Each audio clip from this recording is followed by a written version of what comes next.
Karbala Karbala Karbala Karbala Karbala Karbala Karbala Karbala Karbala Karbala Karbala जब भी याद आया है करबला जब भी याद आया है करबला जब भी याद आया है गम शबीर ने रुलाया है गम शबीर ने रुलाया है गम शबीर ने रुलाया है। अब गढ़ी तीर वालों एकदम तैयार रहना। गम शबीर ने रुलाया है। जज़ाकल्लाह। ये देखिए हमारे भाई साहब ने 100 रुपए से खाता खोला। जमाल भाई इस बड़े नोट की बड़ी कदर करता हूँ। सच पूछिए हम लोगों को इस नोट की बड़ी जरूरत रहती है और अभी वो भी एग्जाम का दौर चल रहा है। इसमें इस बड़े नोट की बड़ी कदर करता हूँ। बहुत मोहब्बत से लेता हूँ। ऊपर वाले जेब में रखता हूँ। यकीन नहीं आता आप भी देखिए ऊपर ही रखूंगा। अल्लाह हमारे भाई को सलामत रखे बाकरामत रखे कोई गम न दे सिवाय गम हुसैन के। अल्लाह हर बला बीमारी से महफूज मामून रखे और 1000 नेकियों से माला माल फरमाए। बस दुआओं के साथ नवाजिए और अदब एहतराम के साथ शेर सुन लीजिए। गम शबीर ने जब रुलाया है करबला जब भी याद आया है गम शबीर ने रुलाया है। क्या बिगाड़ा क्या बिगाड़ा क्या बिगाड़ा था नन्हे असगर ने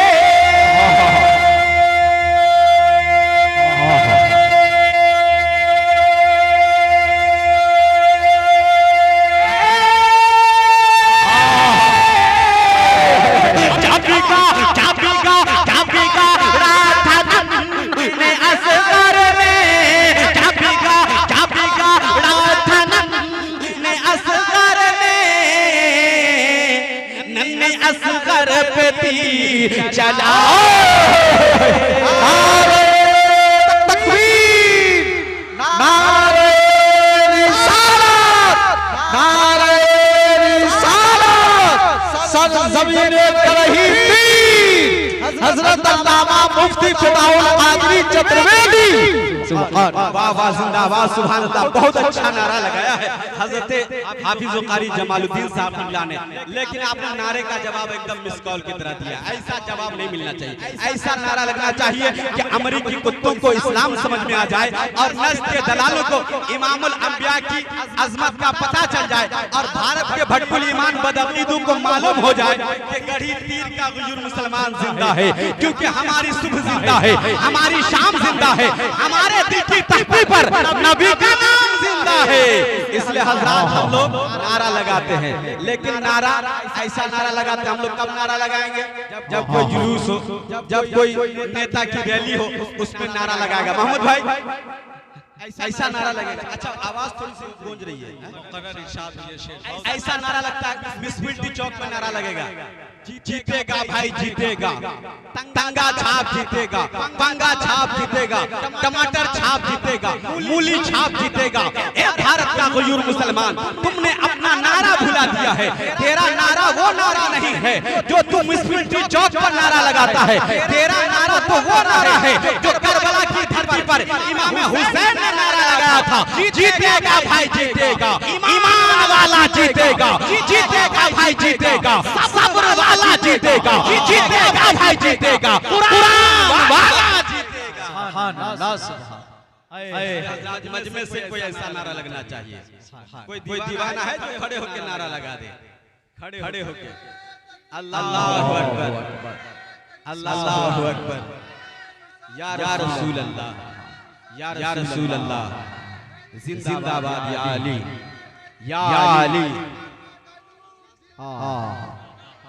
या हुसैन या हुसैन या हुसैन या हुसैन अल्लाहु अकबर या रसूल सुभान अल्लाह। बहुत अच्छा लगाया गया है। सुन्नी छपरा नेटवर्क के प्रोप्राइटर असरार भाई ने अल्लाह सलामत रखे। कोई गम न दे सिवाय हुसैन के। क्या बिगाड़ा था नन्हे असगर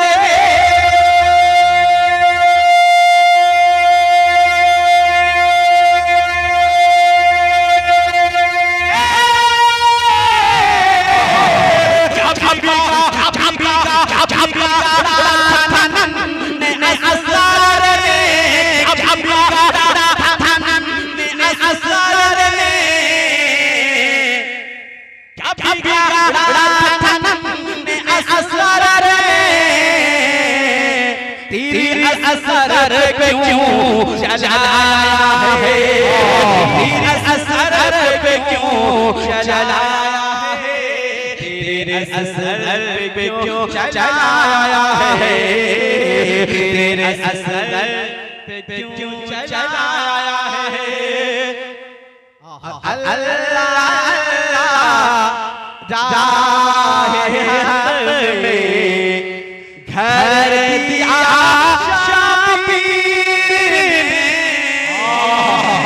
अल्लाह राहे में घर दिया शबीर ने, जालिमों ने हाथ मांगा सर दिया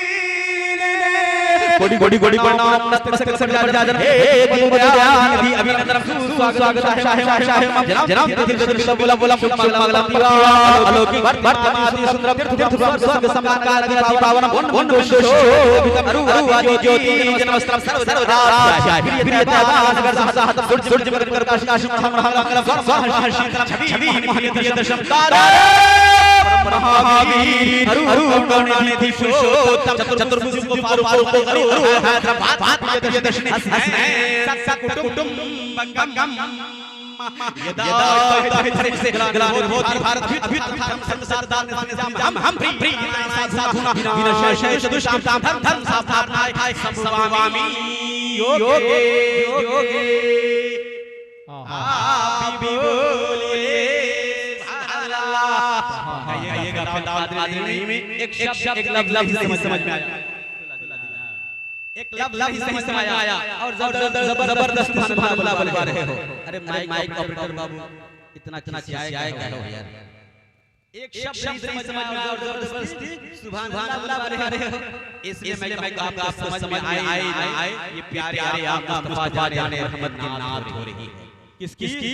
मुस्तफा जाने रहमत तारीफ और तौसीफ हो रही है। इसलिए एकदम घबराइए, देखिए हमारे पास सारी किताबें हैं, उनमें से एक किताब ये श्रीमद् भागवत गीता। कौन सी किताब? श्रीमद् भागवत गीता 4 नंबर 60 लिखा हुआ है।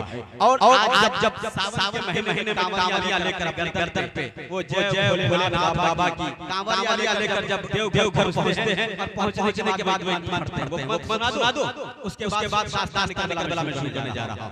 वो मंत्र सुन लीजिए। वो मंत्र है हरि ओम और पुनीता फिर थबे मध्य से सरबार बलवान स्वामी हर सर्व बाबा पुरुषम पुरुषोत्तम शंभलिय स्थान विश्वसो मकर फिर हर सबुस्यतम प्रागत परमात्मा बिनु पद चले सुनाए बिनु गाना कभी नरम कर रहे वेदना रहे सकल से होगी बिनु बानी वक्ता पर जोगी तन बिनु प्रश्न नो देखा करी हरा बिनु पास से शासी सभाती अलौकिकनी महिमा जासु जाए नहीं बरनी। इसलिए उनके नाम में आता है को देव सर्वभूतेषु सर्वभूतात्मात्माच्य सर्वभूतादिवासः साक्षात् केरुगस्च एकम विवादित्यम से प्रतिमास्ति नादर्शी से तिरुपतिमस्सः नासो सापास रास बनाइनः एक बार हमारे कीर्ति नास्ति नास्ति जनः ला उन्नति जपे नामे मोहम्मद जय गुरु नामे कर जय बे बिना मोहम्मद पारे न है बे। हज़रात ये है हमारे आका की तारीफ और तौसीफ जो हमारी किताब कुरान मौजूद है। माइक ऑपरेटर साहब आवाज कीजिए, को खत्म कीजिए, आवाज अंदर समझ में नहीं आ रही, आवाज साफ कीजिए, एक को खत्म कर दीजिए, आवाज साफ कीजिए, आवाज समझ में नहीं आ रही है। प्लेन कर दीजिए, प्लेन कर दीजिए, प्लेन कीजिए उसको। हाँ कुछ भी समझ नहीं आ रहा। आइए जो मोहब्बत के साथ दिल लगाइए इश्क और मोहब्बत के साथ बोलिए या हुसैन और बोलिए या हुसैन। एकदम डॉक्टर बाबू प्रमोद दीजिए आपका साउंड बोल रहा है, उतनी आवाज दीजिए हमको जरूरत है और कोई कम कर दीजिए। एक पॉइंट रखिएगा वरना सिंपल कर दीजिए ताकि लोगों को बात समझ में आ जाए।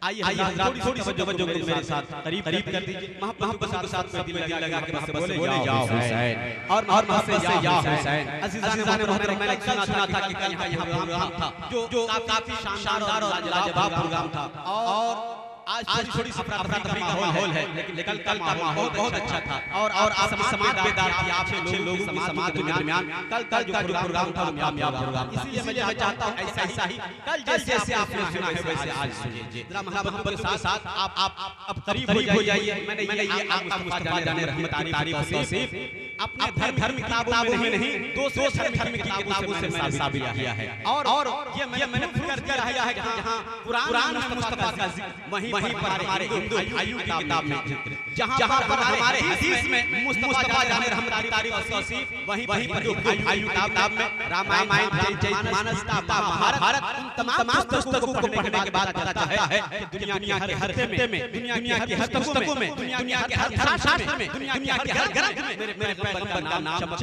रहा है, दमक रहा है और मुस्तफा जाने रहमत का तज़किरा चमक रहा है। इसलिए मैं यकीन के साथ कहता हूं कि बादल के शोर में, हवाओं के जोर में, कलियों की चटक में, फूलों की महक में, सब लहक में, आग दमक में, हीरे की चमक में, नींबू की खटास में, तन मिठास में, मूसा के जलाल में, ईसा के जमाल में, यूसुफ की जुदाई में, याकूब की दुहाई में और इब्राहिम के सबोसार में, पहाड़ ऊंचाई में, कार गहराई में, खैर खबर में, इश्क की नजर में, ला इलाहा इल्लल्लाह की हस्ती में, मोहम्मद रसूलुल्लाह की मस्ती में, जिधर नजर आओ वहां मेरे नबी का नाम चमक रहा है। जब तो अल्लामा शबनपुरी कहते हैं हर शय में अगर आपका जलवा नहीं होता शाम सवेरा नहीं होता वो मुजस्सम घर आते समय पर सूरज भी निकलता तो उजाला नहीं होता।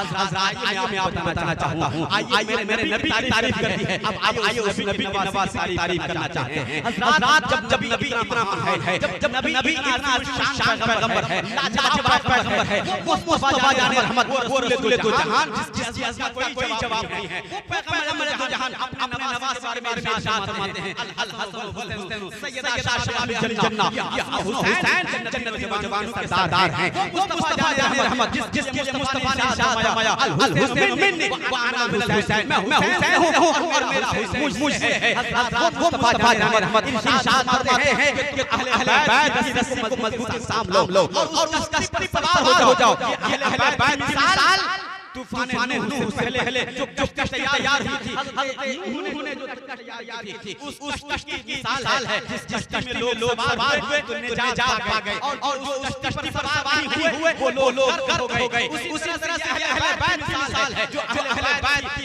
रस्सी को मजबूती से थाम लेगा, उस मोहब्बत में सीने में बसा लेगा और अहले बैत सराब मोहब्बत रखेगा। अल्लाह तआला दुनिया में भी कामयाब करेगा, आखिरत में भी सरफराज करेगा। इसलिए कुरान पुकार के कहा कुल्ला असअलुकुम अलैहि अजरा इल्ला मवद्दता फिल कुर्बा। ए महबूब आप लोगों से फरमा दीजिए, अपनी उम्मत से ऐलान फरमा दीजिए कि मैं तुमसे कोई उजरत तलब नहीं करता सिवाय इसके तुम मेरे क़राबतदारों से, तुम मेरे चाहने मानने वालों से, तुम मेरे अहले बैत से, तुम मेरे घर वालों से प्यार प्रेम मोहब्बत उल्फत करो। हज़रत ताला मुस्तफा जाने रहमत से प्यार करना और मुस्तफा के नवासों से अहले बैत से प्यार करना ये मुस्तफा से प्यार करना है। और जो मुस्तफा से प्यार करेगा वो खुदा से प्यार करेगा और जो खुदा से प्यार करेगा वो जन्नत का हकदार होगा, मालिक जन्नत के करीब होगा। इसलिए हज़रत मालिक के कौनैन हैं वो पास कुछ नहीं, दोनों जहां मते हैं उनके खाली हाथ में। हज़रत ये खानदान अहले बैत है, ये रसूल के चश्मो चिराग हैं, इमाम हसन इमाम हुसैन हैं। हज़रत जिसकी अज़मत को हम और आप आज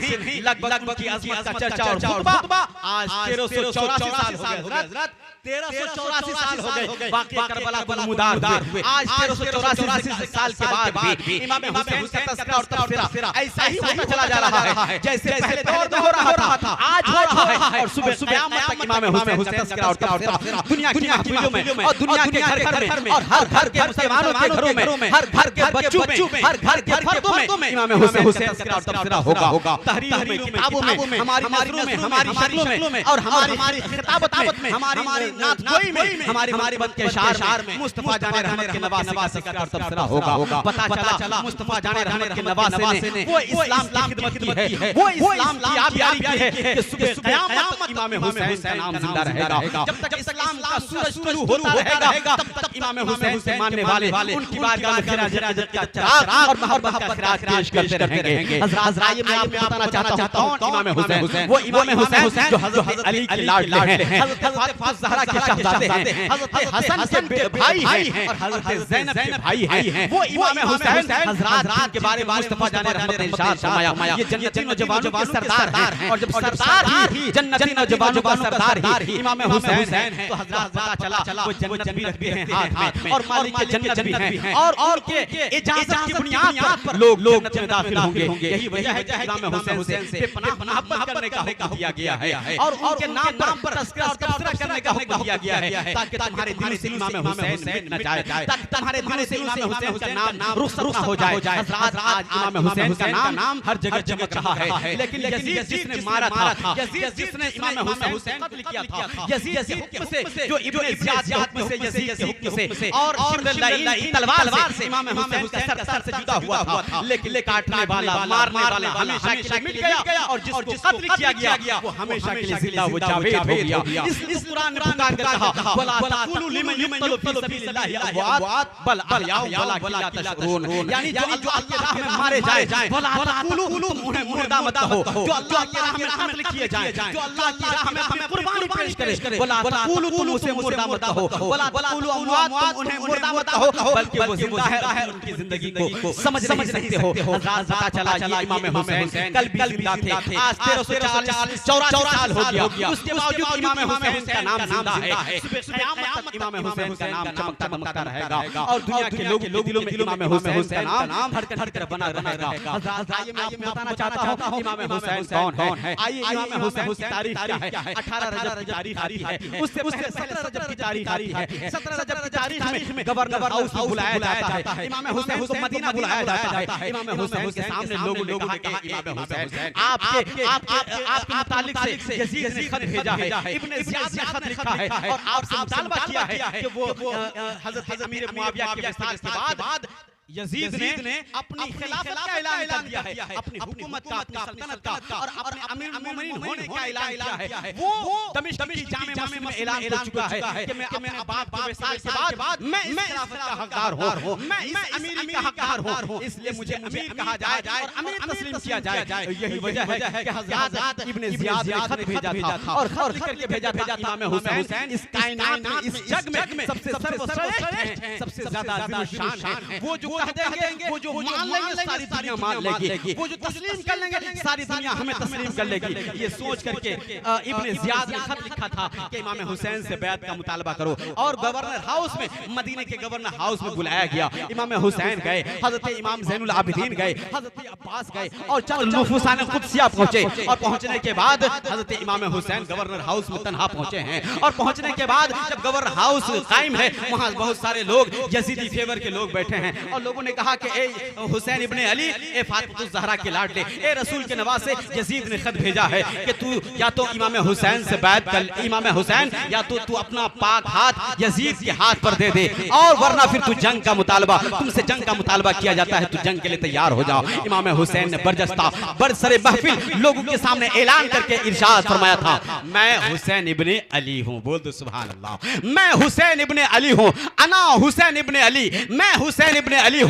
मैं कहां पाक, वो कहां नापाक, मैं कहां दुनिया का ताजदार और मालिक के जन्नत, वो कहां इस दुनिया में फासिक व फाजिर और खिलाफ खाना को जलाने वाला, खाने काबा के गिलाफ को जलाने वाला, मस्जिद नबी में 7 दिनों तक अजान ना होने का कारण बनने वाला, इमाम हुसैन को शुमार सहाबियों को कत्ल करने वाला, शहीद करने वाला, वो फासिक व फाजिर वो कहता है और मुझसे मेरी बैत का मुतालबा करता है, उससे कह दो कि मैं हरगिज ये गवारा नहीं कर सकता हूँ कि फाजिर हाथ में मेरा हाथ चला जाए, इसलिए कि ये हाथ पाक हाथ है। इस हाथ में मुस्तफा ने अपने इस्लाम की और इस्लाम की रस्सी की ये बागडोर हमारे हाथ में संभाली है और हमारे हाथ में अता फरमाई है। मुस्तफा जाने रहमत के निजाम शरीयत का पूरा बागडोर मेरे हाथ में है। ये मुकम्मल पाक हाथ उसके नापाक हाथ पे नहीं जा सकता है। ये कहकर के इमाम हुसैन अपने घर पहुंचे, घर वालों को सलाम पेश किया और घर वालों को सलाम पेश करने के बाद हजरत ज़ैनब ने देखा कि भैया के चेहरे पे उदासी है, भैया के चेहरे पे गम की लकीरें हैं। इमाम हुसैन से पूछा बीबी ज़ैनब ने, बीबी ज़ैनब रोके कहती है भैया आखिर मामला क्या है, तेरे चेहरे पे उदासी क्यों, तेरे चेहरे पे ये गम के आसार क्यों। बीबी ज़ैनब के पूछने पर मेरे इमाम आले मकाम सय्यदुश शुहदा सुल्तानुश शुहदा हजरत इमाम हुसैन फरमाते हैं बहन बीबी ज़ैनब तू हसन की जगह पर मेरा कायम मकाम है, तू हमेशा शब्र शुक्र करने वाली हजरत फातिमा ज़हरा की प्यारी बेटी है। आज माँ के गम ने मुझे रुलाया है, बाप के गम ने सताया है। बाप की शहादत मस्जिद कूफा की जामे मस्जिद में और ऐन नमाज की हालत में, सजदे की हालत में, 17 रमजान मुबारक की तारीख थी। उस हालत में मर्दूदों ने और कमीनों ने मेरे बाबे के सर को तन से जुदा किया था और ऐसा गहरा जख्म दिया था कि 3 दिन के बाद 30 रमजान आता है, 23 रमजान आता है और रमजान के महीने में मेरा बाप मुझसे जुदा हो जाता है और कब से उसने से रूह परवास कर जाती है। और इमाम हुसैन के अब्बा जान हजरत अली मुर्तजा, वो मुर्तजा जिसके खौफ से जिसकी ताकत का अंदाजा कोई नहीं लगा सकता, वो हजरत अली मुर्तजा 17 रमजान को जख्म खा करके जब 22 रमजान को उनकी शहादत हो जाती है, हजरत इमाम हुसैन फरमाते हैं मुझे मेरे बाप के गम ने रुलाया है, लेकिन उससे ज्यादा गम यह है कि अब मेरा बाप भी मुझसे रुखसत हो गया, मेरा भाई हसन भी मुझसे रुखसत हो गया। अब बहन बीबी ज़ैनब तुम्हारे सिवा मेरा मददगार कोई नजर नहीं आता, बज़ाहिर तुम मेरे साथ शाना बाशाना चलोगी। और इमाम हुसैन बीबी ज़ैनब के लिए फरमाते हैं कि ये हजरत फातिमा ज़हरा के सब्र शुक्र की पैकर बनकर के इमाम हुसैन को बीबी ज़ैनब साथ देगी। हजरत इमाम हुसैन की बहन बीबी ज़ैनब रो के फरमाती हैं भैया तू मुझे हसन की जगह पे समझ और जैसा तू कहेगा वैसे मैं करने के लिए तैयार हूं। आखिरकार बीबी ज़ैनब के पूछने पर मेरे इमाम आली मकाम सय्यदुश शुहदा ने इरशाद फरमाया कि अब लगता है कि मुझे मदीना छोड़ देना पड़ेगा, अब मुझे मदीना छोड़ करके यहाँ से कूच करना पड़ेगा और जहाँ से हम लोग आए थे, मेरे नाना जहाँ से आए थे उस तरफ रवाना होना पड़ेगा। इमाम हुसैन ने जैसे ही ये कहा था बीबी ज़ैनब रो के कहती हैं भैया अगर मदीना छोड़ना पड़े तो छोड़ दूंगी तेरी खातिर, मदीना छोड़ना पड़े तो छोड़ दूंगी इस्लाम की खातिर, कुरान के तक़द्दुस को बचाने के लिए, काबे की अज़मत को बचाने के लिए, नमाज बचाने के लिए, सजदा बचाने के लिए जो भी कुर्बानी पेश करनी होगी तेरी बहन ज़ैनब तेरे साथ हमेशा हम सफर है, तेरे साथ हमेशा सफर करने के लिए तैयार है। हज़रत इमाम हुसैन बीबी ज़ैनब को संभालती हैं और संभालते हैं। इमाम हुसैन ने इरशाद फरमाया अब 17 रजब की तारीख गुजर चुकी है, 18 रजब की तारीख आ चुकी है, 18 रजब की तारीख है। जरा देखिएगा तारीख का पन्ना पलट करके और टच करता हुआ मैं आपके सामने से आगे बढ़ना चाहता हूँ। तारीख 18 रजब की तारीख है। इमाम हुसैन ने अपने घर के लोगों को जमा किया, इकट्ठा करने के बाद इरशाद फरमाया ए लोगों अब मुझे यहाँ से रास्ते सफर मार रहा है, यहाँ से मुझे अपना सामान लेकर के यहाँ से अपना मदीना छोड़ना है, प्यारा मदीना छोड़ करके नाना का मदीना और हजरत अली मुर्तजा का प्यारा मदीना छोड़ करके अब हमें मक्का की तरफ कूच करना है। इमाम हुसैन 18 रजब की तारीख है, अपने खानदान के लोगों को, अपने बाल बच्चों को, अपने भतीजों को, अपने खानदान के लोगों को, अपने बेटियों भतीजों को और खास करके बीबी ज़ैनब के 2 बच्चे औनो मोहम्मद को लेकर के और आवानो अंसार को लेकर के इकट्ठा होने के बाद रात के सन्नाटे में निकल रहे हैं। रात का सन्नाटा है, रात की तारीख है, 18 रजब की तारीख है। इमाम हुसैन अपने काफिला को तैयार करके आगे बढ़ रहे हैं और हजरत सुगरा को जो उस वक्त बीमार थी, हजरत सुगरा से इरशाद फरमाते हैं बेटी ज़ैनब, बेटी सुगरा, मेरी बेटी प्यारी बीबी सुगरा, ये तुम्हारे चेहरे पे तबीयत खराब है और तुम्हारी तबीयत नासाज है, मैं जब तुम्हें खत लिखूंगा तो तुम मेरे पास आ जाना। इस वक्त तुम्हारी तबीयत तुम्हारे बरखिलाफ है, इसलिए तुम मेरे घर की हिफाजत करो और मेरे घर की निगरानी करो। इमाम हुसैन ने अपनी बेटी सुगरा को अपने घर की चाबी थमाई और चाबी थमाने के बाद सारे लोग अब घर से दरवाजे से बाहर निकल रहे हैं और बाहर निकल करके बाहर ऊंटों पर सवार होना चाहते हैं। उससे पहले बीबी सुगरा ने अपने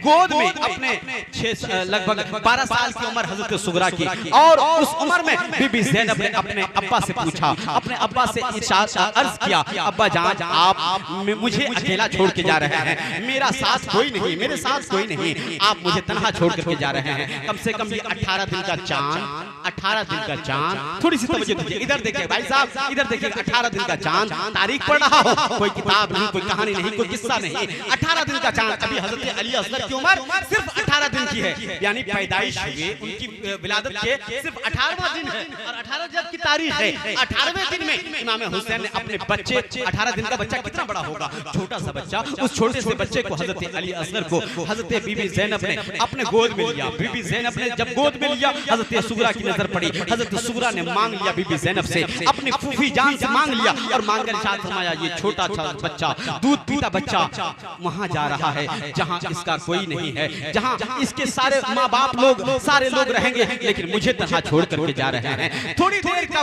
वक्त है, थोड़ी देर का लम्हा है, मैं इससे अपना गम हल्का कर लो। अपने गोद में लिया हजरत सुगरा ने, अपने गोद में हजरत असगर को लिया। 18 दिन का चांद है, 18 दिन का ये कुरान है, उस कुरान को रेहल समझ करके अपने गोद पे और अपने हाथों के रेहल में लिया और लेकर के इमाम हुसैन से इरशाद सुनाया, अब्बा जान ये देखो अली असगर मुस्कुरा रहे हैं, मुझसे कितना प्यार कर रहे हैं। बीबी ज़ैनब रो रही हैं, उधर उम्मे रुबाब रो रही हैं, उधर सहर बानू रो रही हैं, हजरत कासिम हजरत अब्बास रो रहे हैं। हजरत इसी दरमियान अब चलने की तैयारी है। इमाम हुसैन फरमाते हैं, एक काफले वालों चलो तैयारी करो, ऊंट पर सवारी के सवार होने की तैयारी करो। सब लोग जाने की तैयारी कर रहे हैं। आखिरकार इमाम हुसैन ने और बीबी ज़ैनब ने अपने बच्चे अली असगर को अपने गोद में लेना चाहा। आ बेटा मैं तुझे अपने गोद में ले लूं, आ बेटा तुझे मैं अपने गोद में लेकर के चलो।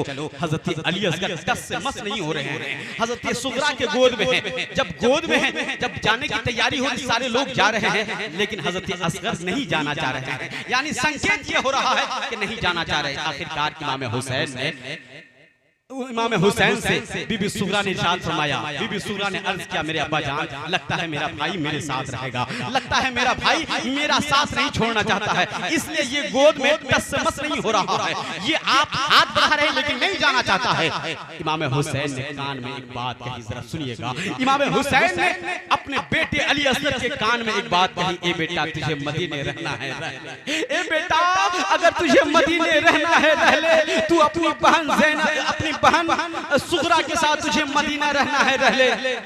मैं अकेले ही हुरमल का तीर खा लूंगा, मैं हुरमल का तीर मैं ही अकेला खा लूंगा, अगर तुझे मदीना रहना है रह ले। इतना सुना था अली असगर के अंदर बेचैनी बेकरारी।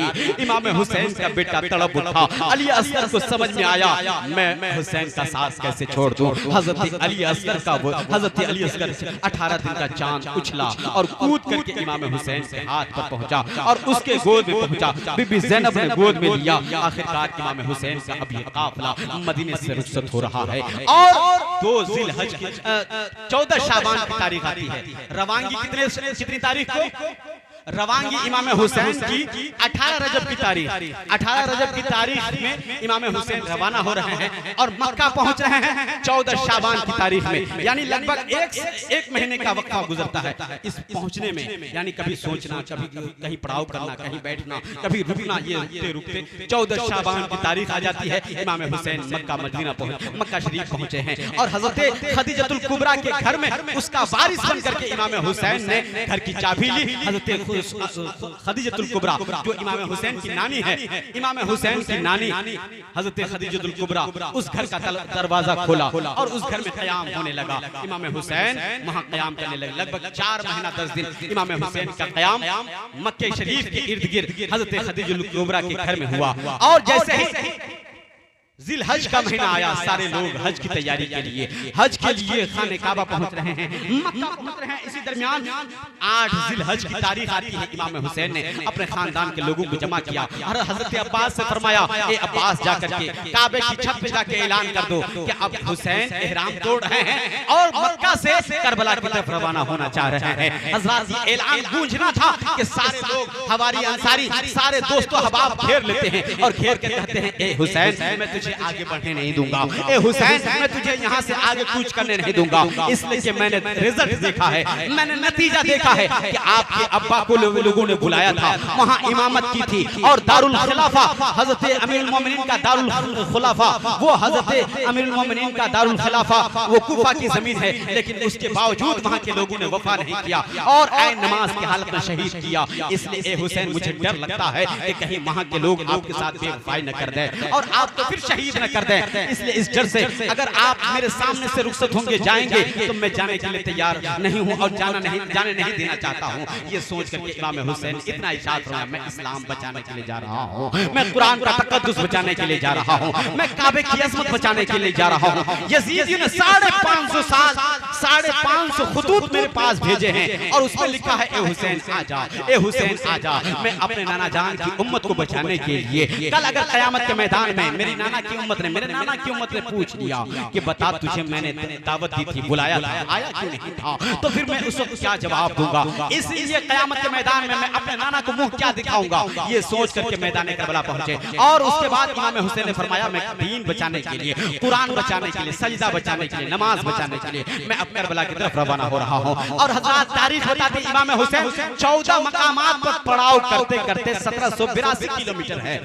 मक्का से लेकर के करबला की जमीन 1782 किलोमीटर की दूरी है। इस लंबी मसाफत को तय करते हुए इमाम हुसैन 8 जिलहज को निकलते हैं और 2 मुहर्रम की तारीख में इमाम हुसैन नहर फुरात के किनारे यानी मकाम नैनवा अर्द करबला में पहुंचते हैं। 2 मुहर्रम की तारीख में वहां पहुंचे। हुर इब्न रियाही ने उन्हें घेर लिया और घेर कर कहा ए हुसैन यहीं पर पड़ाव कर ले, ए हुसैन यहीं पर ठहर जा, इब्न ज़ियाद का मैं सिपाही हूं, मैं उसके लश्कर का कमांडर हूं। इसलिए यजीद इब्न मुआविया ने और इब्न ज़ियाद ने मुझे ये हुक्म भेजा है, मैं इस जमात का सबसे बड़ा लीडर और कमांडर हूं, इसलिए मुझे ये हुक्म दिया है। मुझे जाना कहीं और था लेकिन इसी दरमियान मुझे ये हुक्म मिला है कि हुसैन के दस्ते को रोका जाए। मैं रोकने के लिए आया हूं, यहां से ना आपको आगे बढ़ने दिया जाएगा ना पीछे बढ़ने दिया जाएगा। आखिरकार इमाम हुसैन ने उसी नहर फुरात के किनारे अपना खेमा लगाया और अपने खानदान के लोगों का खेमा लगाया। जब खेमा नस्ब हो गए हज़रात इसी तरह से बातचीत होती रही और इमाम हुसैन ने इस दरमियान हज़रत हुर से पूछा था, हुर ये बता तू यजीद की तरफ से आया है, तू इब्न ज़ियाद की तरफ से आया है, तू उसका लश्कर है, उसका सिपाही है, लेकिन बता कि तू नमाज मेरे पीछे पढ़ेगा या तू अपनी नमाज अलग पढ़ेगा। तो हज़रत हुर बिन रियाही ने कहा था ए हुसैन मैं कल भी आपके साथ हूँ, कल भी आपके साथ था, आज भी आपके साथ हूँ, क़यामत तक आपके साथ रहूंगा, इसलिए मेरी मुकम्मल नमाज आपके इक़्तिदा में आपके पीछे होगी। आखिरकार इमाम हुसैन ने ये गुफ्तगू होती रही और सुलह मसालिहत की बातें होती रही, कंप्रोमाइज की बातें हो रही, लेकिन कोई कंप्रोमाइज नहीं हो रहा है। आखिरकार 7 मुहर्रम की तारीख आती है, तारीख गुजरते गुजरते 7 मुहर्रम की तारीख आती है। तो हज़रात दास्तान करबला सुनिएगा और सुन करके अपने ज़हन फिक्र को एकदम महफूज कीजिएगा। तारीख करबला कैसे होती है। हज़रात 7 मुहर्रम की तारीख आती है, नहर फुरात पे 22,000 का लश्कर जुरार बिठा दिया जाता है। अब हुसैन पर पहरा बैठा दिया गया, नहर फुरात पर पहरा बैठा दिया गया। नहर फुरात से ना 2 कतरा पानी निकाला जा सकता है, सारे लोग पानी पिएंगे, हुसैन को पानी नहीं दिया जाएगा। हुसैन के खानवादे पर दाना बंद, पानी बंद, खाना बंद, ये सारा इंतजाम हुआ। हज़रात आखिरकार इमाम हुसैन पर पानी बंद हो गया। इमाम हुसैन पर जब पानी बंद हो गया, खंदक खोदा 8वीं मुहर्रम को, इमाम हुसैन से पानी थोड़ा सा निकला, मुश्किल थोड़ा सा पानी निकला, लेकिन वो भी खुश हो गया। आखिरकार इमाम हुसैन ने 9वीं तारीख को आग जलाई अपने खेमे के अगल बगल में। तो यजीदियों ने कहा ए हुसैन मरने से पहले, अपनी शहादत से पहले ही तुम जहन्नम की आग का इंतजाम कर रहे हो। हुसैन इब्न अली ने मुस्कुरा कर इरशाद फरमाया था ये मेरे जहन्नम की आग नहीं है, ये तेरे लिए जहन्नम की आग है, इसमें मैं नहीं तू जलने वाला है। और मैंने अपने खेमे की हिफाजत के लिए ये आग जलाई है ताकि कोई दुश्मन मेरे खेमे पर हमला करना करे। इसलिए कि इस खेमे में खवातीन भी हैं, इस खेमे में मेरे छोटे छोटे बच्चे भी हैं, इस खेमे में मेरे घर की औरतें और पाकीज़ा वो औरतें हैं जिसके सर के बाल को कभी सूरज की रोशनी ने नहीं देखा है, वो औरतें इसमें क़याम कर रही हैं। इसलिए मैंने अपने औरतों की दिफा और डिफेंस में इसकी हिफाजत के लिए ये मैंने आग लगाई है ताकि कोई जालिम कोई नकारा इंसान ये जुर्रत न कर सके कि मेरे खेमे की तरफ नजर उठाए। हज़रात आखिरकार 9 मुहर्रम की तारीख आती है, सुलह मुसालहत की बातें होती है, लेकिन कंप्रोमाइज का कोई रास्ता नहीं निकलता है।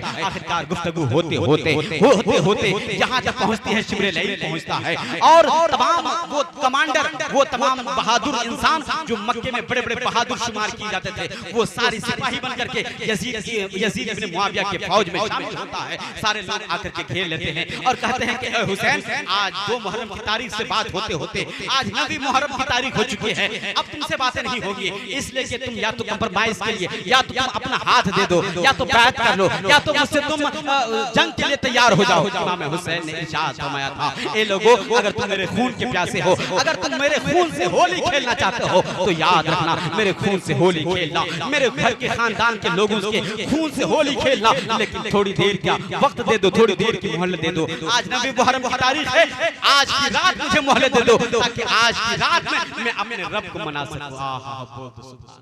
मैं अपने रब को मना सकूं, मैं अपने रब को गिरिया गुजारी करके रब की बारगाह में एक ऐसा सजदा करूं कि मेरा रब मुझसे राजी हो जाए, मैं रब से राजी हो जाऊं। मेरा 6 माह का दूध पीता बच्चा भी अपने रब को मना ले, मेरा कासिम बिन हसन भी वो भी रब को मना ले, मेरा अली अकबर भी शबाबियत की मंजिल पे पहुंच करके अपनी जवानी का तेवर दिखाने वाला अली अकबर भी वो भी अपने रब को राजी कर ले। मेरे खानदान का हर फर्द अपने रब की मर्जी से, रब की रजा पर राजी हो जाए और रब उससे राजी हो जाए।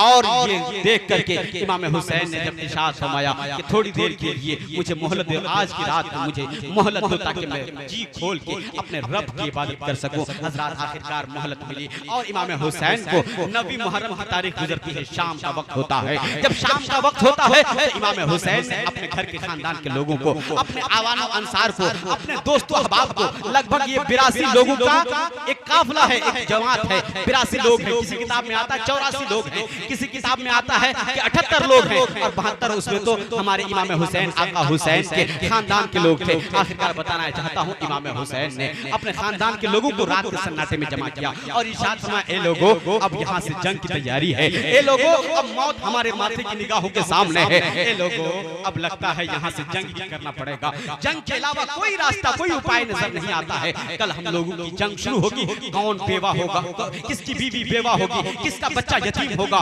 किसके सर से बाप का साया उठेगा, किसकी बीवी के सर से शौहर का साया उठेगा, कहना मुश्किल है। इसलिए कल तक रहने की गारंटी है, फिर कल के बाद हो सकता है कि हम में से कौन कौन शहादत का जाम पी लेगा। इसलिए मौत अपने माथे की निगाहों के सामने देख रहा हो, कोई यजीद के खानदान, यजीद के लश्कर सिपाह हमें नहीं छोड़ने वाले और हमारे खून से होली खेलने वाले हैं और हमारे खून के प्यासे हो गए हैं। इसलिए तुम में से जो शख्स जाना चाहे, आज रात के सन्नाटे में मैंने चिराग बुझा दिया है। इस बुझी हुई चिराग के साए में जो इंसान जाना चाहे यहाँ खेमा छोड़ करके जा सकता है। इसलिए चिराग बुझा दिया है ताकि तुम में से किसी को कोई शर्म आए तो वो इंसान शर्म की वजह से रुक जाए। ये मुझे गवारा नहीं है। कल मैं तेरे लिए कयामत के मैदान में सिफारिश का जामिन बन करके रब से और रब के महबूब अपने नाना से सिफारिश करूंगा कि ए मेरे महबूब, मेरे नाना जान, ये सारे लोग मेरे हवारी थे, अंसारी थे, मेरे दोस्तों अहबाब थे, मेरे साथ थे, इसलिए इसकी जन्नत की जमानत ले ले। हजरात ये कह करके इमाम हुसैन ने इरशाद फरमाया कि तुम में से जो जाना चाहे वो जा सकता है। लेकिन जैसे ही थोड़ी देर के बाद, घंटा 2 घंटा के बाद इमाम हुसैन ने चिराग की लौ को बढ़ाया, चिराग की लौ को तेज किया, रोशनी बढ़ी तो इमाम हुसैन की नजरें क्या देख रही है कि इमाम हुसैन के सामने जितने दोस्तों अहबाब, जितने घर के खानदान के लोग थे, सारे लोग अपनी तलवारों के साए में, अपनी तलवारों की धारों के ऊपर अपनी गर्दनों को रख करके कह रहे थे, ए हुसैन मैं तेरा साथ कैसे छोड़ दूं, ए हुसैन मैं तेरी कराबत कैसे छोड़ दूं, ए हुसैन जब तक दुनिया में रहूंगा तेरे साथ रहूंगा, जब मौत आएगी तो तेरी मोहब्बत में मौत आएगी, तेरे आगोश में मौत की आखिरी सांस लेना चाहता हूं। इसलिए ये हम दीवानों को गवारा नहीं है कि तेरा साथ छोड़ करके हम दुनिया आबाद करें और तेरा साथ छोड़ करके हम आखिरत को तबाह बर्बाद करें। इमाम हुसैन के दीवानों ने अपनी गर्दन पर तलवार रख के इरशाद फरमाया था, ए हुसैन मैं कल भी तेरे साथ, आज भी तेरे साथ, कयामत में भी तेरे साथ, जन्नत में भी तेरे साथ रहना चाहूंगा। आखिरकार इस जज्बे को जब देखा इमाम हुसैन ने सलाम पेश किया और इरशाद फरमाया, मुबारक तुझे कि तूने हजरत अली के बेटे की लाज रखी है। सारे लोग अब नमाज में, अपने ज़ुहद व तक़वा में, अपने परहेजगारी में और रब को मनाने में, तस्बीह व तहलील में, जिक्र व अज़कार में लगे हुए हैं। आखिरकार 10वीं मुहर्रम की तारीख आती है। अब तारीख का पन्ना आपके माथे की निगाहों के सामने है। 10वीं मुहर्रम की तारीख आती है। सुबह की सफेदी नमदार होती है। हजरत अली अकबर को हुक्म होता है अजान दे दिया जाए। हजरत अजान दे दी जाती है। हजरत अली अकबर की अजान की आवाज गूंजती है और इमाम हुसैन की नमाज हो रही है। अब नमाज मुकम्मल हो रही है, इधर नमाज हो रही है। यजीद की नमाज अलग है, हमारे हुसैन आका हुसैन की नमाज अलग है। अजान हो चुकी, नमाज हो चुके। जब नमाज से फारिग हो चुके, फजर की नमाज से जब फारिग हो चुके, तो हजरात बिगुल बजा और घंटी बजी। और जो मैदान जंग का तरीका होता था कि जंग से पहले वो घंटी बजती थी, घंटी बजाई गई। और सबसे पहले हजरात अपने हाथों में तलवार लिया और तलवार लेकर के सबसे पहले हजरत हुर इब्न रियाहिल वो निकले और निकल करके हजरत इमाम हुसैन के कदमों पे अपने सर रख करके कहा, ए मेरे आका हुसैन, मैं अब तक तेरा रास्ता रोका है, लेकिन ए आका हुसैन, अब मैं आपका रास्ता नहीं रोकने आया हूँ। ए आका हुसैन, कहीं मैं तारीख की नजर में मैं तेरा गुनहगार और तेरा बेवफा साथी ना हो जाऊं, इसलिए अगर मैंने आपका रास्ता रोका है तो मुझे माफ कीजिए और मुझे सबसे पहले शहीद होने वालों में, करबला के शुहदा में मेरा नाम शामिल होने दीजिए। सबसे पहले मुझे शहादत का जाम पीने दीजिए। हजरत हुर इब्न रियाही ने अपने हाथ में तलवार उठाई और मैदान कारजार में पहुंचे, दुश्मन को ललकारा और ऐसी जंग लड़ी है, ऐसी जंग लड़ी है। लगभग 17 नौजवानों को तहे देख करके वासिले जहन्नम किया। और उसके बाद इमाम हुसैन का वो प्यारा चहीता और लाडला ऐसा साथी हजरत हुर बिन रियाही हमेशा के लिए सो गया और नींद की आगोश में सो गया। इन्ना लिल्लाहि व इन्ना इलैहि राजिऊन। इमाम हुसैन मैदान कारजार में पहुंचे, हजरत हुर बिन रियाही की लाश को अपने हवाले लिया और अपने कब्जे में लेकर के इमाम हुसैन अपने खेमे की तरफ बढ़े हैं। आखिरकार हजरत हुर बिन रियाही की यहाँ शहादत होती है। उससे पहले हजरत मुस्लिम बिन अकील की शहादत उस दरमियान होती है, वो लंबा वाक़या है। हजरत इब्राहिम मोहम्मद की शहादत होती है। मैं सिर्फ 10वीं मुहर्रम को होने वाले वाक़यात को टच करता हूँ और बताना चाहता हूँ। 10वीं मुहर्रम की तारीख है, हजरत हुर बिन रियाही की शहादत हो जाती है। हजरत ज़ुहैर बिन अय्यन बिजली रहमतुल्लाह अलैह वो पहुंचते हैं और उसके बाद उसने भी अपने हाथ में तलवार उठाई। बहुत सारे लोगों को तहे देख किया और वासिले जहन्नम करके वो भी जामे शहादत नोश फरमा गए। और उसके बाद हजरात इसी तरह से ये के बाद दिगरे सारे आवानो अंसार जब शहीद हो गए तो हजरत अली अकबर उठे और उठने के बाद कहा, ए मेरे आका हुसैन, अब मुझे किसके इंतजार करना चाहिए, अब मुझे किसी का इंतजार नहीं करना चाहिए, इसलिए कि मैदान कारजार में हमारे तमाम दोस्तों अहबाब ये सारे शहीद हो चुके हैं। इमाम हुसैन की बेटी अली अकबर की जवानी तड़प रही है। हजरत अली अकबर जो मचलती हुई जवानी को लेकर के अपने अब्बा की बारगाह में पहुंचे और अब्बा की बारगाह में पहुंचने के बाद, हुसैन की बारगाह में पहुंचने के बाद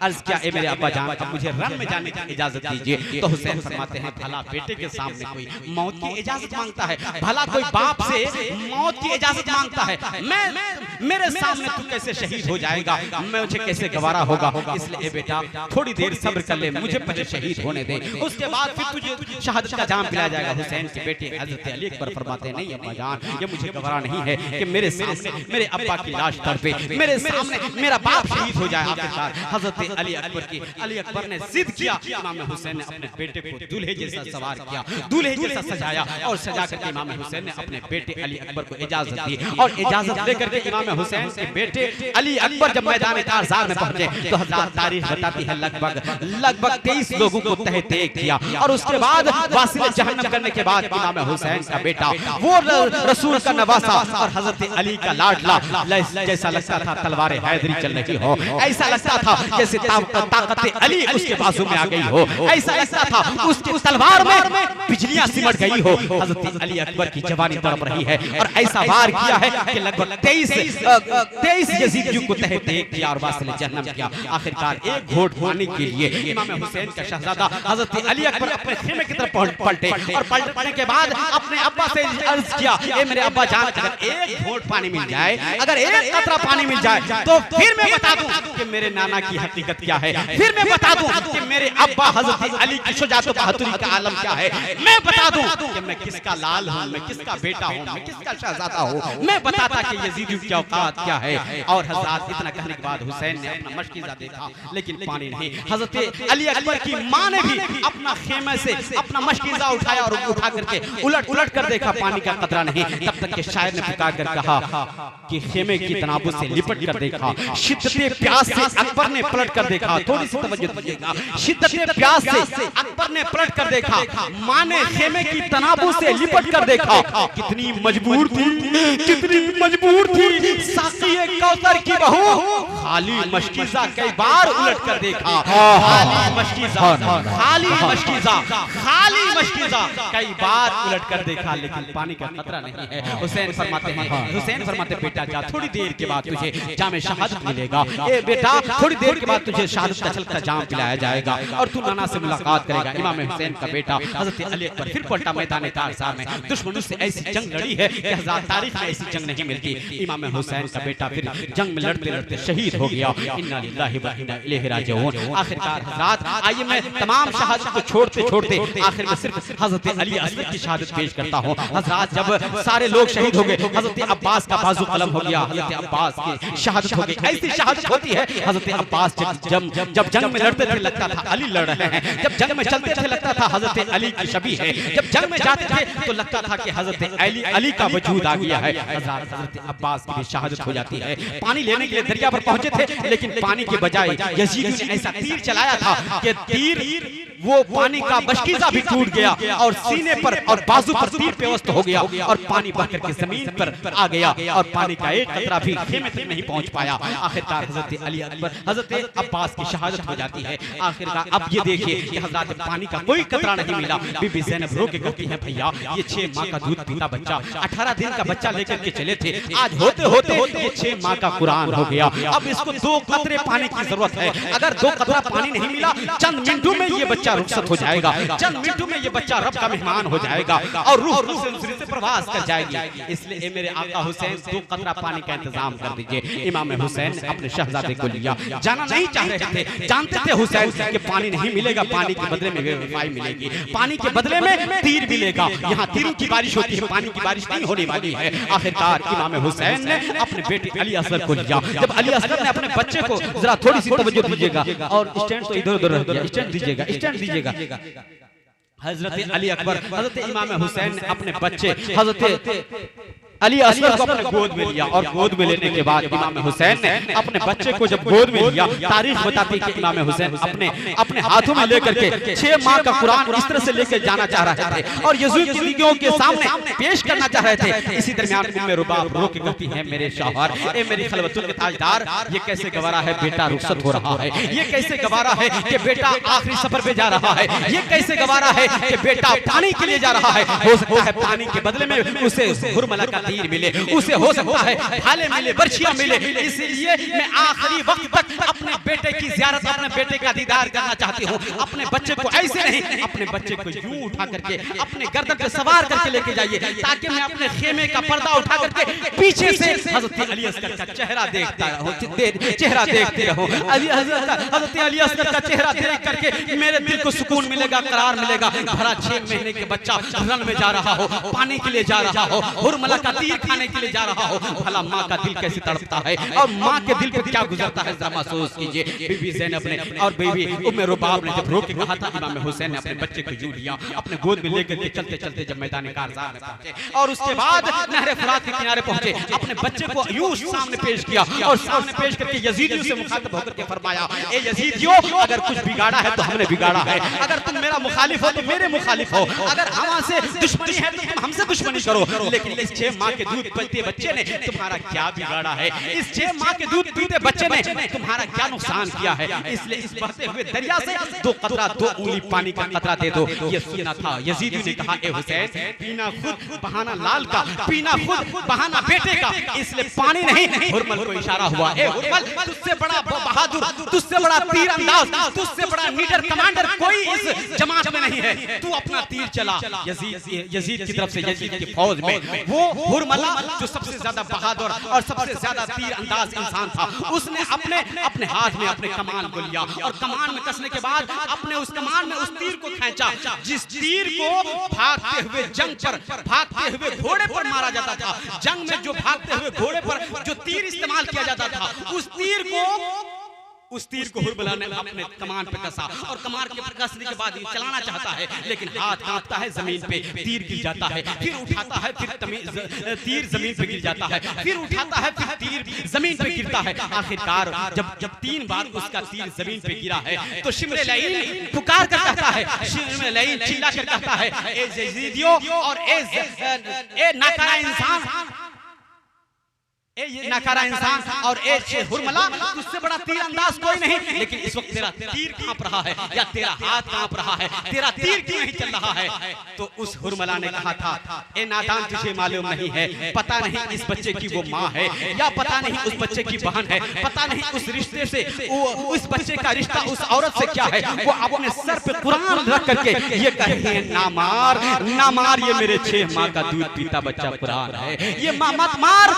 और वो बच्चा उस बच्चे की माँ है या उस बच्चे की बहन है या उस बच्चे की कौन सी खातून है, वो बच्चे की माँ अपने सर पे कुरान रख करके, अपने खेमे का पर्दा हटा करके वो अपने सर पे कुरान रख के कह रही है, मत मार, ये 6 माह का दूध पीता बच्चा है, मत मार। ये देखता हूँ तो मेरा हाथ कांप जाता है। आखिरकार हुरमला ने एक ऐसा तीर खसा, सारी कुव्वतों को एकजा किया और एक ऐसा तीर चलाया कि सीधा वो तीर आर से पार हो गया और कुव्वते हजरत इमाम हुसैन के बेटे अली असगर के बाजू को बेवस्त किया और हल्कुम को बेवस्त किया। हल्कुम को बेवस्त करने के बाद बाजू में छिद गया और बाजू को आर पार कर दिया। खून का फवारा जारी हुआ। इमाम हुसैन ने अपने बेटे अली असगर के खून को रब की बारगाह में पेश किया और रब की बारगाह में पेश करने के बाद इरशाद फरमाया, ए मेरे परवरदिगार, ये मेरा 6 माह का दूध पीता बच्चा था, इस बच्चे की भी कुर्बानी कबूल कर ले। कह दीजिए आमीन। ए मेरे परवरदिगार, इस 6 माह के दूध पीते बच्चे और 6 माह के कुरान की भी कुर्बानी पेश कर ले। हजरात, आखिरकार इमाम हुसैन का शहजादा हमेशा के लिए अब्दी नींद सो गया। इन्ना लिल्लाहि व इन्ना इलैहि राजिऊन। आखिरकार इमाम हुसैन ने अपने शहजादे को जब अपने खेमे में लेके आए हैं तो कोहराम मच गया है। सारे लोग आहो फगा कर रहे हैं और आंखों के से आंसुओं का सैलाब निकल रहा है, लेकिन इमाम हुसैन फरमाते हैं, सब्र शुक्र से काम लेना है। ये हमारे इम्तिहान की घड़ी है, ये इम्तिहान का वक्त है। इस घड़ी में हमने इम्तिहान की घड़ी में सब्र शुक्र से काम नहीं लिया तो कल की तारीख कहेगी इमाम हुसैन ने सब्र नहीं किया। मुझे अपने बाल बच्चों और अपने खानदान भाई भतीजों की कुर्बानी को देखने के बावजूद और सबकी लाशों को पामाल होते हुए देख करके भी हमें कुरान की तफसीर बननी है, कुरान की आयत की तफसीर बननी है। कुरान ने कहा है, इन्नल्लाह मअस साबिरीन, बेशक अल्लाह सब्र करने वालों के साथ है। मैं ऐसा सब्र का पैकर, सब्र का नमूना बन जाऊंगा ताकि दुनिया कहेगी कि दुनिया में इमाम हुसैन जैसा साबित कोई नहीं है। इमाम हुसैन ने सब्र किया। उसके बाद आखिरकार हजरात लगभग 11-12 बजने का वक्त रहा होगा। लगभग ये 6-7 घंटे की ये जंग है। पूरी जंग जो है ये सुबह फजर की नमाज के बाद और जोहर की नमाज होते होते यानी जुमा का वक्त होता है 12:30 बजे, इस दरमियान की ये जंग है और इसी दरमियान ये सारी शहादतें होती है, इसी दरमियान पूरी जंग वाक़ होती है। और हजरात ये 5.5-6 घंटे की जंग है। आखिरकार 12:30 बजने का वक्त रहा होगा। इमाम हुसैन ने अपने सर पे जुल्फ़िकार, अपने सर पे इमाम रसूल को सजाया, अपने हाथ पे जुल्फ़िकार हैदरी लिया, अपने तन पे क़ुबा हैदरी हजरत अली की क़ुबा को अपने ज़ेब तन किया और हजरत इमाम हुसैन ने रसूल का नवासा बन करके जब दुलदुल पे सवार हुए और दुलदुल पे सवार होने के बाद जब आखिरी सलाम किया बीबी ज़ैनब को तो एक कोहराम मच गया। मेरा भाई मुझसे जुदा हो रहा है। उम्मे रुबाब चीख पड़ी, उम्मे रुबाब रो के कहती है, मेरा शौहर मुझसे जुदा हो रहा है। आखिरकार इमाम हुसैन जब आखिरी सफर पे जा रहे हैं, अब मैदान कारज़ार में जाने की बारी, आखिर में सबसे तन्हा सबसे आखिर में जाने वाले इमाम हुसैन है। मैदान कारज़ार में पहुंचे और उसके बाद हजरत इमाम हुसैन ने कुछ देर खुतबा दिया। खुतबा देकर के इरशाद फरमाया, ए यज़ीदियों, अभी तक तुमने मेरे खानदान के लोगों को मारा, सबको शहीद किया, लेकिन इतना बता दे, मैं हुज्जत हूँ, मैं इस्लाम की हुज्जत, मैं दलील हूँ, मैं कुरान की दलील, मैं हुज्जत और दलील हूँ, मैं निज़ाम इस्लाम की दलील हूँ, इसलिए आप इस दलील को सुनने के लिए तैयार हो जा। हुसैन फरमाते हैं, ए लोगों, अगर तुझसे मुझसे नाराजगी है, तुम्हें मुझसे कोई दुश्मनी है, तुम मेरा खून के प्यासे हो, अब तक मेरे खानदान के लोगों को शहीद कर चुके हो, अगर तुम अब भी नहीं संभले हो तो अब भी समझ जा, तुम मेरे खून के प्यासे मत हो जाओ। इसलिए कि कल क़यामत के मैदान में अगर मैं रब के महबूब से अपने नाना से सिफारिश कर दूंगा तो हो सकता है तेरी बख्शिश हो जाए, हो सकता है तू जन्नत में चला जाए, लेकिन अगर तूने मेरे खून को बहाया और मेरा नाहक खून किया तो कल क़यामत के मैदान में क्या जवाब दोगे। आखिरकार इमाम हुसैन ने खुतबा दिया। यजीदी ने कहा, नहीं ए हुसैन, अब तुम लड़ने के लिए तैयार हो जा। हजरात में गुफ्तगू को समेट रहा हो और अपने इशारे को महमूद भाई इशारा कर रहे हैं कि गुफ्तगू समेट दीजिए। हजरात में बताना चाहता हूँ, आखिरकार इमाम हुसैन ने एक ऐसी तलवार चलाई है, एक ऐसा वार किया है कि हजरात लगभग 33 लोगों ने अपने आप को वासिले जहन्नम किया। 33 लोग वासिले जहन्नम हुए। तो 33 लोग जब मारे गए और हजरात गाजर मूली की तरह इमाम हुसैन ने उन दुश्मनों को मारा है, काटा है, तो यजीदी में कोहराम बर्पा हो गया कि एक तने तनहा हुसैन हुसैन हमसे लड़ रहा है, एक तने तनहा हुसैन हमारी जंग को, हमारी जीती हुई जंग को हमें हारने पर मजबूर कर रहा है। इससे अगर तने तनहा लड़ते रह जाओगे तो लड़ते रह जाओगे, लेकिन तुम्हारी जंग कभी खत्म नहीं होगी, सब कोई मारे जाओगे आखिरकार। एक जिसके पास जो है वो इस्तेमाल करो। किसी ने तीर चलाया, किसी ने भाला चलाया, किसी ने बर्छी बरसाई, किसी ने पत्थर उठाया, जिसके पास जो था उसने उठाया, जिसके पास कुछ नहीं था करबला की रेत उठाया, इमाम हुसैन पर मारना शुरू किया। जब इमाम हुसैन सारे यजीद की भेड़ियों में जब गिर गए तो इमाम हुसैन सर सजदे पे 72 जख्म खा करके दुलदुल से नीचे गिर आए और नीचे जमीन पर गिर आए। इमाम हुसैन जब दुलदुल से नीचे आए तो इमाम हुसैन का जिस्म अक़दस न जीन पर है, न घोड़े की जीन पर, न जमीन पर। आप कहोगे कहां है? तो इमाम हुसैन का सारा वजूद, सारा मुकद्दस वजूद, सारा जिस्म इमाम हुसैन का न जीन पर न जमीन पर, सिर्फ तीर के ऊपर लटका हुआ है। इमाम हुसैन थोड़ी सी कोशिश करने के बाद इमाम हुसैन जमीन पर आए और अपने सर को सजदे में रखा और इरशाद फरमाया, जालिमों, मुझे मारने वालों, मुझे कत्ल करने वालों, जरा इतना बता इस वक्त कौन सा वक्त है? उसने कहा कि इस वक्त तेरे नाना की अजान होने वाली है, तेरे नाम पर, तेरे नाना के नाम पर कलमा पढ़ने वाले लोग, तेरे नाम पर नमाज अदा करने वाले लोग हैं। इस वक्त वो वक्त है जब जुमा का वक्त हो रहा है और जुमा के खुतबे में तेरा भी नाम लिया जाएगा, तेरे नाना का भी, तेरे बाबा का भी और तेरी माँ का भी नाम लिया जाएगा। ये वो वक्त है। इमाम हुसैन ने फरमाया, ए लोगों, तुम नहीं जानते हो, मैं रसूल का नवासा, मैं अली का बेटा, मैं फातिमा ज़हरा का लाडला, मैं नवासे रसूल, जिसके लिए मुस्तफा ने मिंबर छोड़ा, खुतबा छोड़ा, सजदे को तूल किया, जिसके लिए जन्नत से लिबास आया, मैं वो रसूल का नवासा हूँ, इसलिए तुम मुझे मत मारो। आखिरकार शिमर अल-ईन ने उसके चेहरे पे और पट्टी थी, उसके चेहरे पे एक ऐसा भूत सवार था कि उसने सोचा कि मैं इमाम हुसैन को मारूंगा, मुझे इनाम मिलेगा, मुझे जौहर मिलेंगे, मुझे इनामात से नवाजा जाएगा। आखिरकार शिमर अल-ईन ने ऐसी तलवार चलाई, ज़द नामी एक उसका नाम भी मिलता है, एक पहलवान है ज़द नामी, उसने एक ऐसी तलवार चलाई कि इमाम हुसैन का सर तन से जुदा हो गया। इन्ना लिल्लाहि व इन्ना इलैहि राजिऊन। इमाम हुसैन का जब सर तन से जुदा हो गया, यजीद में खुशी की लहर दौड़ गई। यजीद ने अपने अपने खेमे से ढोल ताशे तमाशे निकाले और ढोल ताशे तमाशे निकालने के बाद जश्न मनाया। लेकिन आज भी अगर हम जश्न में डूब जाएं, आज भी हम गमे हुसैन मनाने के बजाय ढोल ताशा तमाशा करने लगे, इमाम हुसैन के नाम पर खुराफात करने लगे, इमाम हुसैन के नाम पर नाजायज काम करने लगे और इमाम हुसैन के नाम पर ताजिया घुमाने लगे,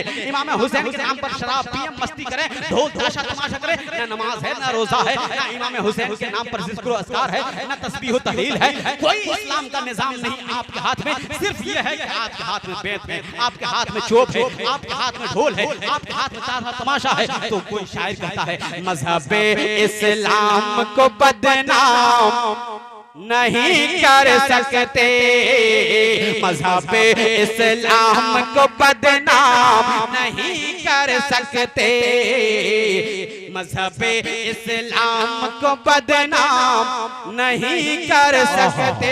अगर ये शेर अच्छा लगेगा तो आप बोल सकते हैं, अगर नहीं अच्छा लगे तब भी आप बोलिएगा कि इंशाअल्लाह इमाम हुसैन की जिंदगी और उनकी शहादत की बरकत से मौला हमें सच्चा हुसैनी बना दे। जहां जहां तक लोग मेरी आवाज सुन रहे हैं, श्रवण कर रहे हैं, वहां तक आवाज पहुंचनी चाहिए। मेरी आवाज आप तक, आपकी आवाज मुझ तक पहुंच जाए तो मैं आपका शुक्रिया अदा करूंगा। जरा मोहब्बत के साथ बोल दे, या हुसैन, और मोहब्बत से या हुसैन। मजहबे इस्लाम को बदनाम नहीं कर सकते, हम कोई अपना बुरा अंजाम नहीं कर सकते, हम कोई अपना बुरा अंजाम नहीं कर सकते।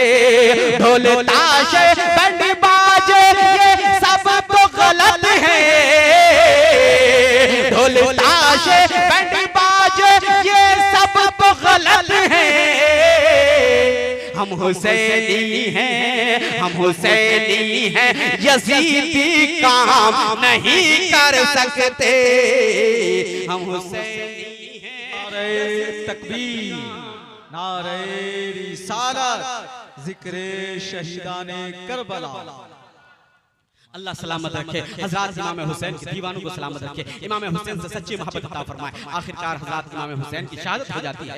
इन्ना लिल्लाहि व इन्ना इलैहि राजिऊन। अब हज़रत जितनी लाशें पड़ी हुई हैं, सारे लाशों पर घोड़े दौड़ाए जा रहे हैं। मैं सिर्फ थोड़ा वो पॉइंट बयान करता हूं जो आपको सुनने के लायक है। हज़रत पूरी तफसील नहीं बताऊंगा।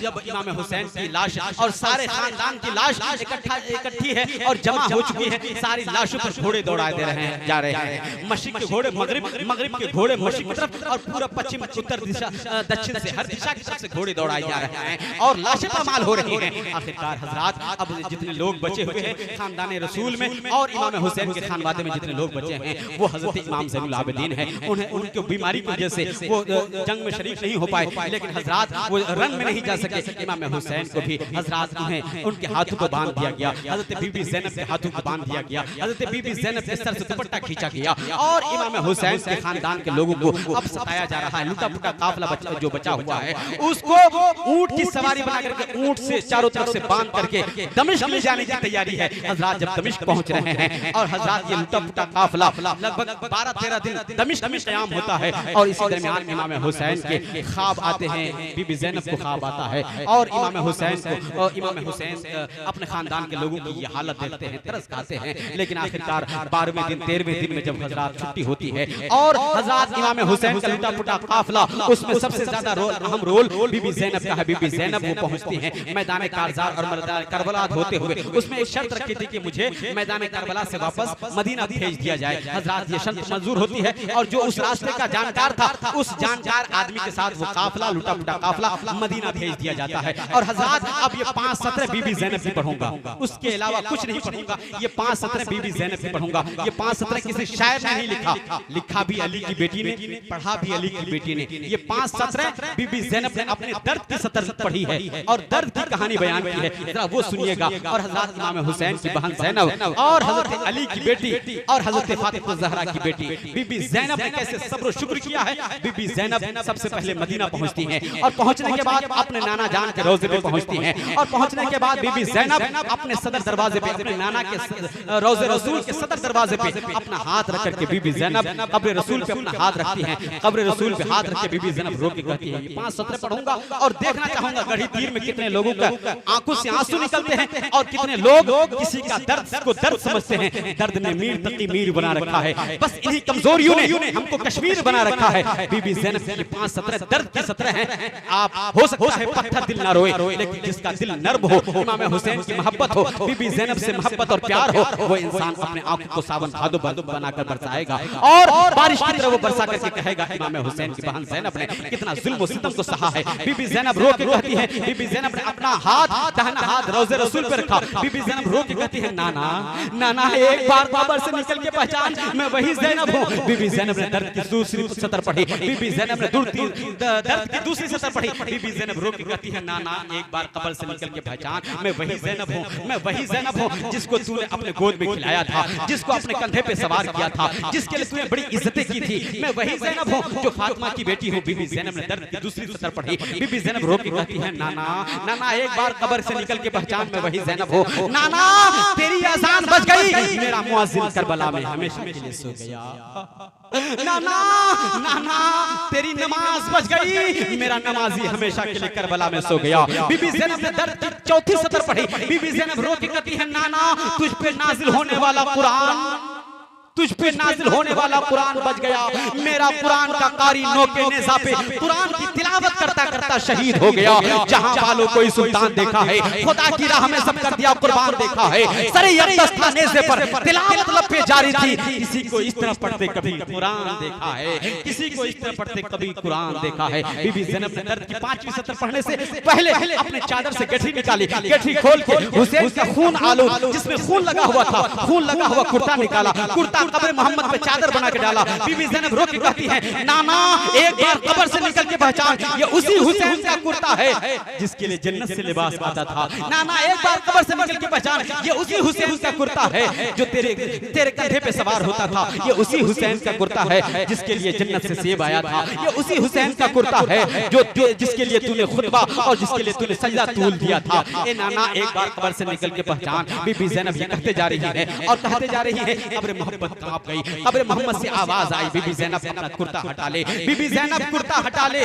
कुर्ते नवासे रसूल और कुर्ते इमाम हुसैन उठा ले और हटा ले, कहीं क़यामत से पहले क़यामत ना आ जाए। बीबी ज़ैनब रो के कहती है, नाना तुझसे बेटे का कुर्ता बर्दाश्त नहीं हुआ, आधी रात होने दे, मैं अकेली तेरी कब्र पे आऊंगी। इस वक्त सारे मुसलमान तेरी कब्र की ज़ियारत कर रहे हैं, रात आधी होने दे, मैं अकेली तेरी कब्र पे आऊंगी, तेरी कब्र का चिराग बुझाऊंगी, मैं तुझे अपना फटा हुआ लिबास दिखाऊंगी, मैं तुझे अपना फटा हुआ कपड़ा, फटा हुआ दुपट्टा, फटा हुआ फटी हुई चादर दिखाऊंगी, तू फिर मुझे बताना कि हमने तेरा दीन कैसे बचाया है। नाना हमने बेटे की कुर्बानी दी है और तेरा दीन बचाया है। नाना हमने अपने भाई को अपने माथे की निगाहों के सामने शहीद होते देखा है, तेरा इस्लाम बचाया है। नाना हमने खानदान लुटाया है, तेरा इस्लाम बचाया है। बीबी ज़ैनब रोते जा रही है। आखिरकार कब्र मोहम्मद से आवाज आई, बीबी ज़ैनब थोड़ी देर के लिए रुखसत हो जा, कहीं क़यामत से पहले क़यामत ना आ जाए। थोड़ी देर के बाद बीबी ज़ैनब को बेहोशी तारी हो गई। बीबी ज़ैनब थोड़ी देर के बाद जब उनको होश आया, माँ सीधे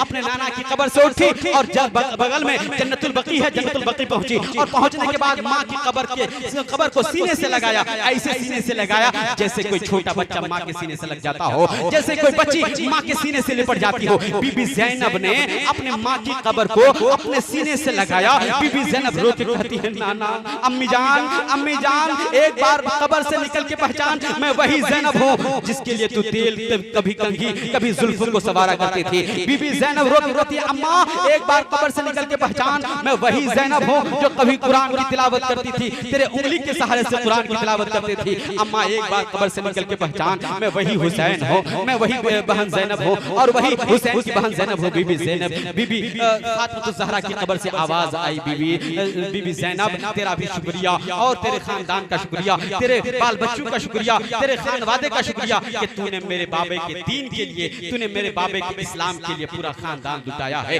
बीबी ज़ैनब रो के कहती है, अम्मा तू मुझसे ये पूछ तो सही कि हमने तेरे दीन को कैसे बचाया है, मैंने इसकी कीमत कैसे अदा की है। अम्मा एक बार कब्र से निकल के पहचान, कब्र फातिमा पे चादर बना करके खूने हुसैन और लहुए हुसैन वाला कुर्ता चादर पे बना के डाला। बीबी ज़ैनब रो के कहती है, अम्मा एक बार कब्र से निकल के पहचान, ये उसी हुसैन का कुर्ता है। तब तक के कब्र फातिमा कांप गई और कब्र फातिमा से आवाज आई, बीबी ज़ैनब कुर्ता हटा ले, कहीं क़यामत से पहले क़यामत ना आ जाए। बीबी ज़ैनब रो के कहती है, अम्मा तुझसे बेटे का कुर्ता बर्दाश्त नहीं हुआ, तुझे बेटे का लिबास बर्दाश्त नहीं हुआ, आधी रात होने दे, मैं अकेली तेरी कब्र पे आऊंगी, तेरी कब्र का चिराग जलाऊंगी और तुझे मैं अपना फटा हुआ लिबास दिखाऊंगी, तू फिर मुझे बताना कि हमने तेरा दीन कैसे बचाया है। तब तक के कब्र फातिमा से आवाज आई, बीबी ज़ैनब तेरा शुक्रिया।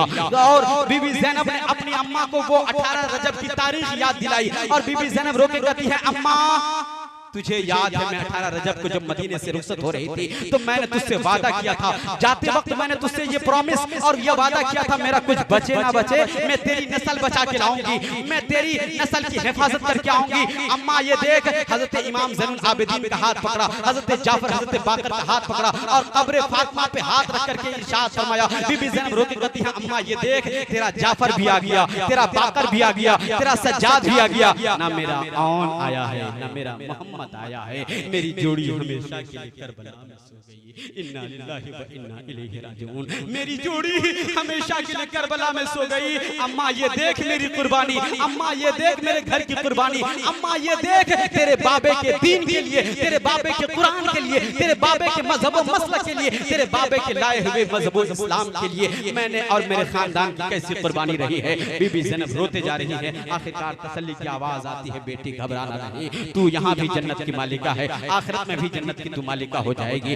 इसलिए कि जो शहीद होता है वो शहीदों का सरदार होता है और शहीदान राह वफा और खास करके ये जो करबला में शहीद होने वाले हैं ये सारे शहीदों के सरदार होने वाले हैं। बीबी ज़ैनब ने आखिर ये दर्द की सतर पढ़ी और बीबी ज़ैनब वहां से उठ करके अपने घर पहुंची। आखिरकार बताना चाहता हूं कि हजरात इमाम हुसैन पर कैसा जुल्म हुआ है, इमाम हुसैन के खानवादे पर कैसा जुल्म हुआ है और ऐसा सब्र शुक्र किया है, ऐसा सब्र शुक्र किया है कि हजरात अल्लाह तबारक तआला ने उसका इनाम ये अता फरमाया कि इमाम हुसैन तुझे जन्नत का सरदार, जन्नती नौजवानों का सरदार बनाया जाता है। तेरे बाप हजरत अली को जन्नती आदमी का सरदार बनाया जाता है, तेरी माँ को जन्नती औरतों का सरदार बनाया जाता है, तेरे नाने को तमाम नबियों का सरदार बनाया जाता है। हजरात पता चला इमाम हुसैन की शहादत आज भी हमें दर्स वफा देती है। शहादत इमाम हुसैन से एक पैगाम खुसूसियत के साथ मिलता है कि इमाम हुसैन ने आखिरी वक्त में सजदा नहीं छोड़ा। हो सके तो लाइए दोनों जहां मीज़ान में, हो सके तो लाइए दोनों जहां मीज़ान में।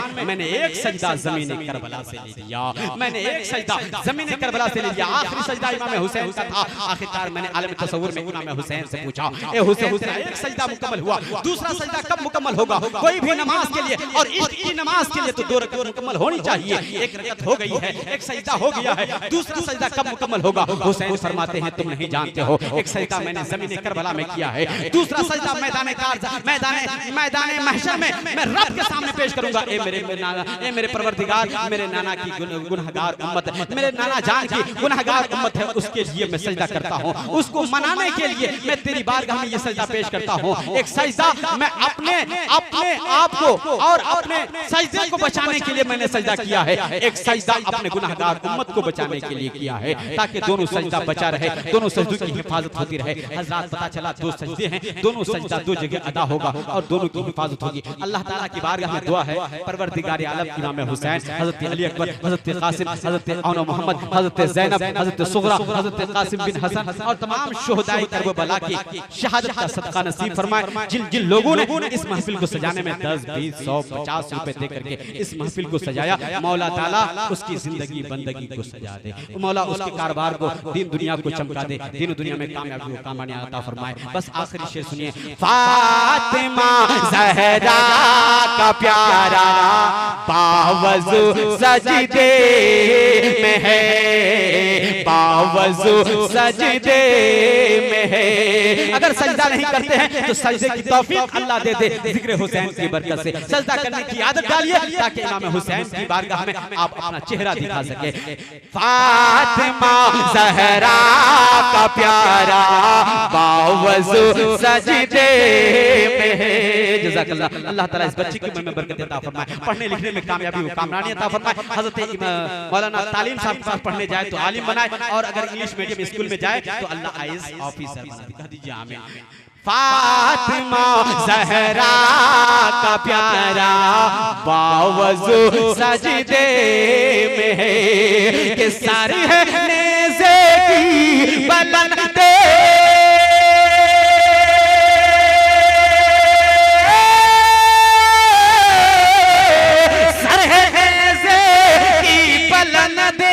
पर लहो सजदे में है, सरने से की बुलंदे पर लहो सजदे में है। या खुदा तेरी रज़ा में है रज़ा शबीर की। अब इसके आगे एक शेर नहीं पढ़ूंगा, आप जहां तक हो सके आप मुझसे मुलाकात करें ना करें, लेकिन मेरी आवाज आपसे मुलाकात करने वाली है। अगर ये शेर नहीं समझ पाए तो मैं समझूंगा एक स्टेशन छपरा स्टेशन से पहले छपरा कचहरी पर उतर गया हूं, है कि नहीं? इसलिए आप समझने की कोशिश कीजिए, और आपको समझ में आए ना आए एकदम डायरेक्टली करबला पहुंचिए, और करबला पहुंचेंगे तो इंशाल्लाह करबला की दास्तान समझ में आ जाएगी, इमाम हुसैन की जिंदगी बंदगी समझ में आ जाएगी। या खुदा तेरी रज़ा में है रज़ा शबीर की, है रज़ा शबीर की, है रज़ा शबीर की। ये हुसैन इब्ने अली की